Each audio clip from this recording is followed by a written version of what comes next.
Exit through your door.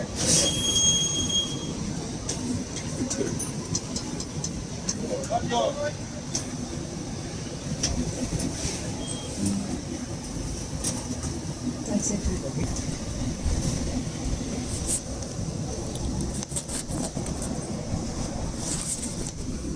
This stop is Booth Avenue and Church Avenue.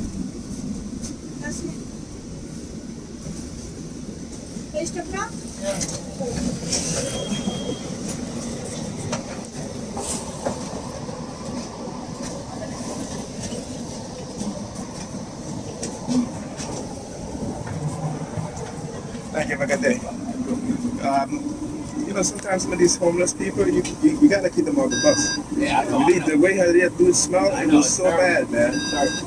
They say something low, I'm not able to, At least send them to the back. Send them to the back, bro. I know, right? All right, thank you. Have a good one.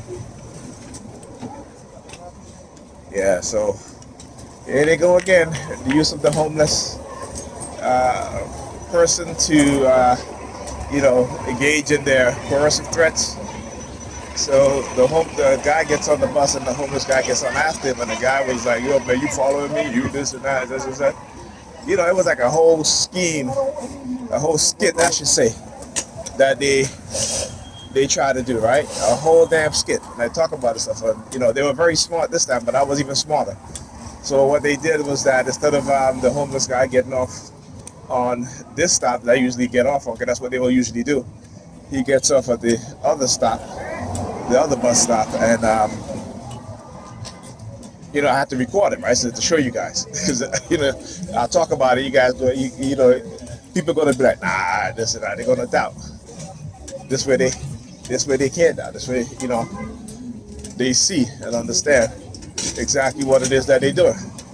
And it's all to try to, a lot of stuff again. You look at coercive persuasion programming and what it is that they do.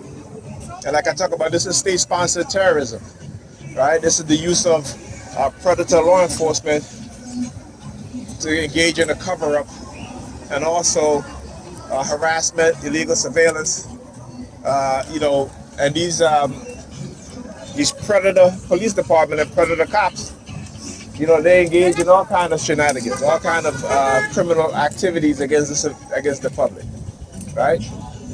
And I show you guys all the time how they will use that number 32, LCB 3286. Right, so anyhow,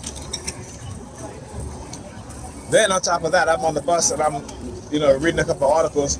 And what they will do from time to time, whenever, on my home screen, whenever I swipe left or swipe right, sometimes they'll use their sirens or their horn, right?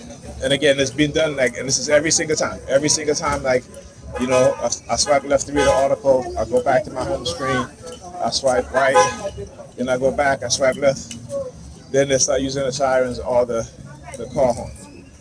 Because this is what they do. Right? And by the way, this is like I said, it's a new phone I got.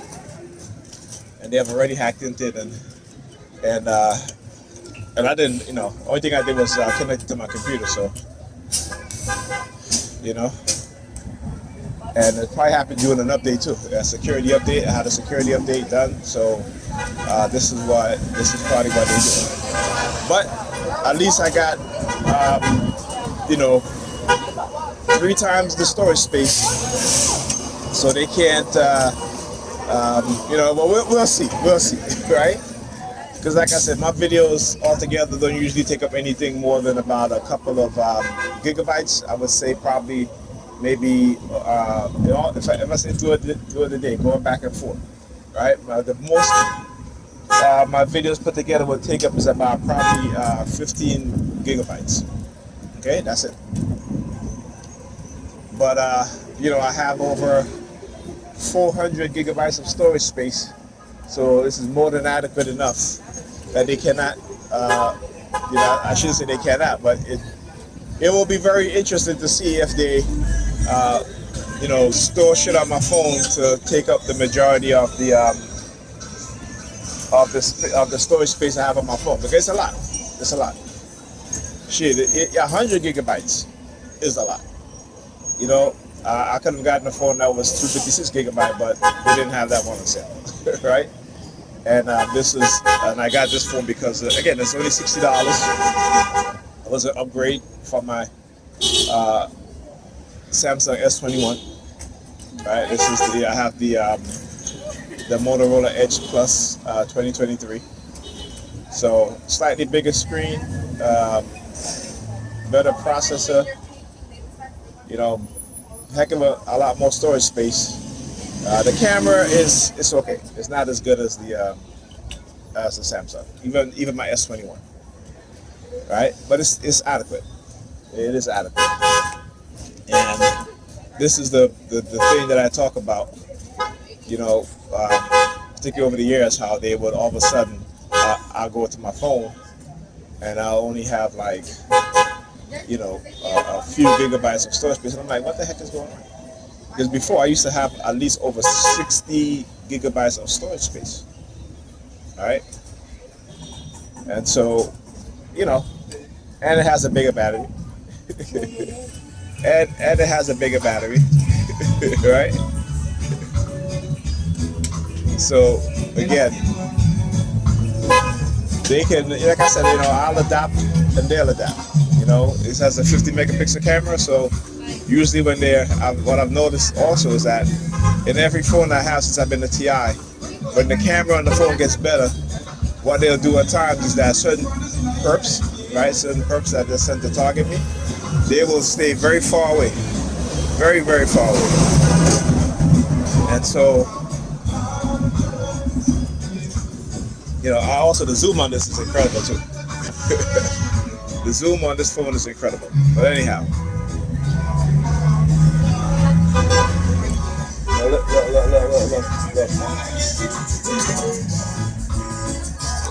Listen to the car horn, alarm going off.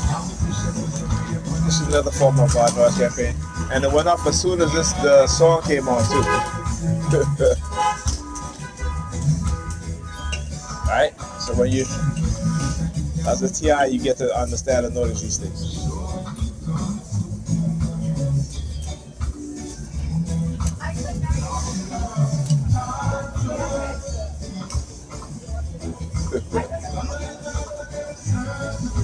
Oh yeah.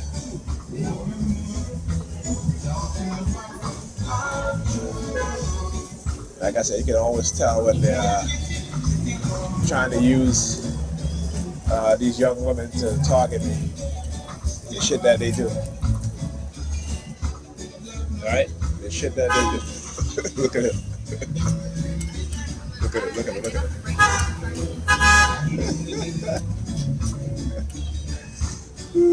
Tell you. Love it, I love it, I love it. Show you guys how coercive persuasion programming, how cognitive warfare, new cognitive warfare is implemented within the society, particularly for us as TIs, and how we're targeted, and the use of the system resources, uses of civilians to engage in psychological operation based off of false narratives, lies, manipulation, and setups and frame-ups.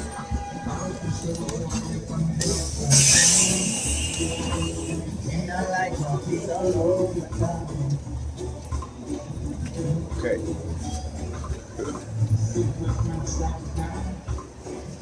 Okay. Sorry, I'm so sorry.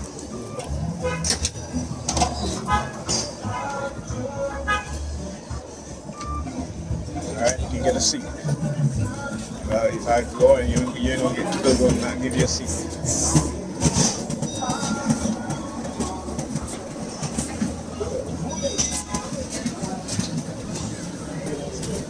Hey, how you doing, man?